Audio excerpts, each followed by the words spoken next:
So the crux of jumping, aside from technique, because I'll argue that technique work is extremely important, more so in a lot of cases than power. However, power training I think is the one that is most prevalent, the one that people see the most. So I'm going to give you 3 power exercises that I believe translate extremely well into all facets of jumping.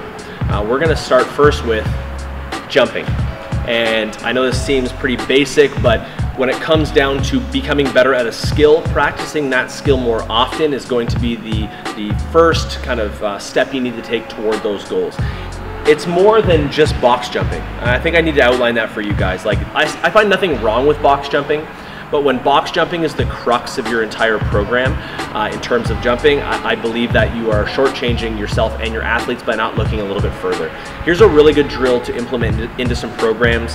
A 2-step jump. I've had a video on this prior, but this is going to help not only to increase the amount of repetitions of jumping, but also making sure that the jump is executed properly. We're going to start nice and tall, and we are going to push through our second last stride or our penultimate stride, and then we are going to punch our block step or our last foot.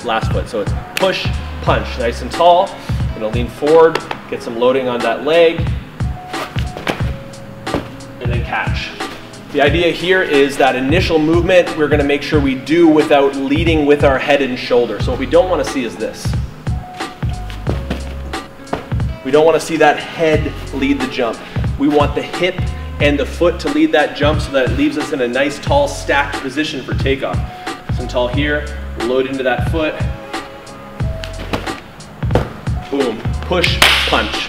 So jumping, step 1, make sure that's implemented into your programming, not just as a potentiation movement or following a strength movement, but also as practice. Exercise number 2 is going to be a drop, jump, hold. We're going to stand on the box, we are going to drop off, and we are going to stick a slightly squatted position and hold for a period of 3 seconds. Step back up. As you progress, the box can get slightly higher. When you land, it's important that you're not landing completely flat-footed, that you're landing on the ball of your toe and quickly finding that heel. It should almost be held for a long enough time that it feels a little bit awkward. And you're gonna be like, people are gonna look at me, forget them, forget them, this is about you. Drop, hold, and establish that new position. This is gonna create some stability in this position, as well as that kinesthetic feedback that's going to allow the body to be able to recognize that position. We're going to keep this last one simple and stimulus based. So we always fight for as violent and rapid of hip extension as possible in the world of jumping. That simply means we are trying to create the quickest snap through of our hips as possible. My go-to for that is an overhead med ball heave. This is like from way back in the day, from my track days. This was a staple for my track team, and it's something that I've carried along the way forever and ever. You want a ball, I'm using a 10-pound ball.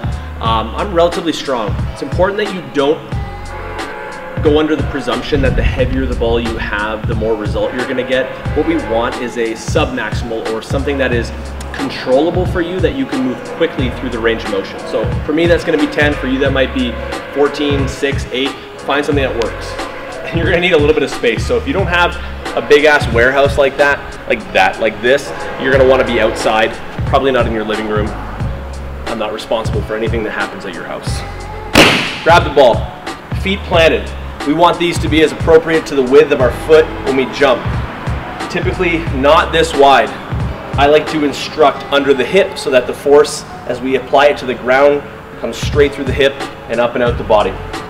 Over here, nice big breath. We are gonna load this quickly, and we are gonna unload this quickly. Load, explode. Big breath in, and explode. Right on to the front. 3 points. I will replay that as I'm talking right now. You're watching it again and again. There's the 3 movements that I'm gonna kind of give to you as a starting point for some power training. There are hundreds and hundreds of movement selection out there. What I want you to remember is it's not necessarily about the movement and exercise you're doing, it's about the intent at which you perform it at. Keep that in mind as you progress through your training. This is Tyler Ray from Project Pure Athlete.